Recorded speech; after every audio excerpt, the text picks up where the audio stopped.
Lockdown से पहले गीता के घर का नजारा कुछ ऐसा था कि रोहन ऑफिस जाता था और शिविन स्कूल।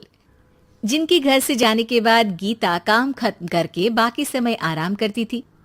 लेकिन लॉकडाउन के बाद ऑफिस और स्कूल घर में ही खुल गए और इससे गीता का हाल वो तो आपको देखने में ही मजा आएगा। शिविन, ओ शिविन, महाराज उठने के लिए क्या 21 तोपों की सलामी लेंगे? अरे बिस्तर से बाहर निकल, ऑनलाइन क्लास स्टार्ट होने वाली है। अरे तुम भी हद करती हो, स्पीकर की तरह चिल्लाने की क्या जरूरत है? दिख नहीं रहा मेरी कॉन्फ्रेंस चल रही है। अब कैमरा और स्पीकर ऑन कर रहा हूं, मुझे कोई शोर नहीं चाहिए। इस पर जैसे ही रोहन लैपटॉप का कैमरा और स्पीकर ऑन करता है तभी कुकर की सीटी बजती है। करा लो अब इसे चुप। लॉकडाउन नहीं हुआ, मेरी मौत का फरमान जारी हो गया। दोनों बाप बेटे ने नाक में दम किया हुआ है। ऐसा बोलकर गीता वहां से शिविन के कमरे में पहुंच जाती है, जहां शिविन अभी भी सो रहा होता है। ओ आलसी, अब अगर 5 मिनट में नहीं उठाना तो आज तेरा गेम और यूट्यूब कैंसिल। माँ की बात सुनकर शिविन बिना 1 मिनट गंवाए उठ खड़ा होता है। उठ गया, अभी नहाकर भी आता हूँ। ये नाटक कहीं और, मुंह पर गीला कपड़ा मार और पढ़ने बैठ। शिविन की ऑनलाइन क्लास स्टार्ट हो जाती है, जिस पर गीता उसे वहां बिठाकर रसोई में चली जाती है।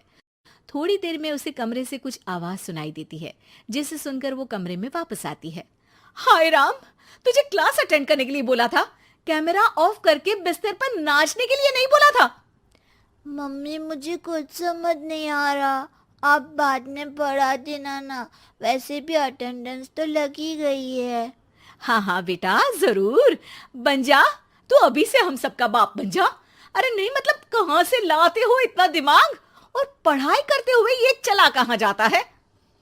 नाइस क्वेश्चन, दिमाग से पूछकर बता दूंगा। शिविन की बातों से परेशान होकर गीता उसे मारने के लिए जैसे ही आगे बढ़ती है तभी वो कमरे से बाहर भाग जाता है।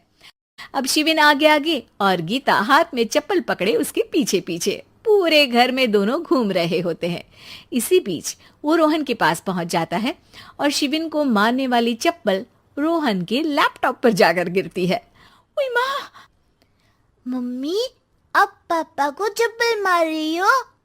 वो आज तक के रिपोर्टर, चुपचाप जाकर क्लास अटेंड कर ले, नहीं तो अगली तेरे पीछे लगेगी। इस पर शिविन वहां से चला जाता है, जिसके बाद रोहन गीता से कहता है, इस सर्कस के लिए कुछ बोलना चाहोगी? अरे क्या करूं, जब से तुम दोनों घर में रहने लगे हो, घर अपने आप ही सर्कस बन गया है और मैं तुम्हारी नौकर। कभी बेटी को संभालो तो कभी बाप के नखरे उठाओ।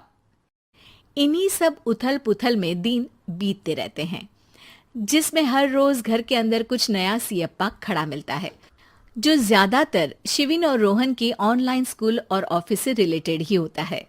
एक सुबह, शिविन चल उठ, आज की क्लास जल्दी है। कैमरा ऑफ करके आप अटेंड कर लो। अरे ऐसे छित्तर पड़ेंगे, दादी नानी सब एक साथ याद आ जाएंगी। गीता की लाख मशक्कतों के बाद क्लास तो खत्म हो जाती है, लेकिन उसके बाद शिविन फोन इस्तेमाल करते हुए इंस्टाग्राम रील बनाने लगता है। रसोड़े में कौन था? तुम थी, मैं थी, कौन था? कौन था? हाँ, मैं गरीब हूँ, मैं गरीब हूँ। अरे ओ गरीब के बेटे, आजा, मैं बनाती हूँ तुझे गरीब। मैं बताती हूँ रसोड़े में कौन था। पढ़ाई करने बोलो तो इनकी माँ मर जाती है, और ये पागलपंतियां जितनी मर्जी करा लो। गीता शिविन को डांट रही होती है, तभी रोहन बीच में बोल पड़ता है। अरे बच्चा ही तो है, इतना गुस्सा क्यों कर रही हो? बेटे का साथ देने की इसी एक कोशिश में अब शिविन के साथ साथ रोहन भी गीता के गुस्से की सूली पर चढ़ जाता है। अगर बेटे पर इतना ही प्यार आ रहा है तो इसे क्लास अटेंड क्यों नहीं कराते, इसका होमवर्क क्यों नहीं कराते? उस समय तो बहुत जल्दी मीटिंग आ जाती है, वो काम मैं करूं और यहाँ इस बेफिजुली की चीज में तरफदारी करके बन जाओ महान। हे भगवान, कोई तो इनके ऑफिस और स्कूल खुलवाओ, मैं इन्हें और घर में नहीं सह सकती। अरे कुछ और मांग लेती, क्योंकि तुम्हारी ये विश इस साल तो पूरी होने से रही, कोरोना। हाय नास पिटे ने जिंदगी ही बर्बाद कर दी। खाए कोई पचाए कोई, कल मुझे चुन चुन कर सबको मेरी बद्दुआ लगेगी। उन्होंने दुनिया का और इन बाप बेटे दोनों ने मेरा जीना मुश्किल कर दिया। गीता वहां से चली जाती है, जिसके बाद रोहन शिविन से कहता है, अरे तुम्हारी मम्मी इतनी भड़की हुई क्यों है? आपकी वजह से पूरा समय घर में रहते हो और उस पर कोई काम कराने की जगह बस ऑर्डर देते रहते हो। अच्छा बेटे, सारा इल्जाम मुझ पर, पूरा दिन तो वो तुम पर ही चिल्लाती है। हाँ, मतलब दोनों का 50-50 है, कुछ करना पड़ेगा। वो कहते ना, make the best out of worst. I have an idea. वैसे तुम्हारी माँ सही कहती है, बहुत जुबान चलाने लगे हो, कम बोला करो।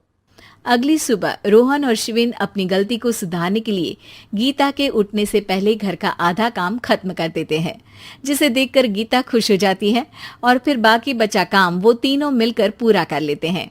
जिसके बाद अब वो सब मिल बांट कर हर काम में एक दूसरे की मदद करते हुए लॉकडाउन का मजा लेने लगते हैं।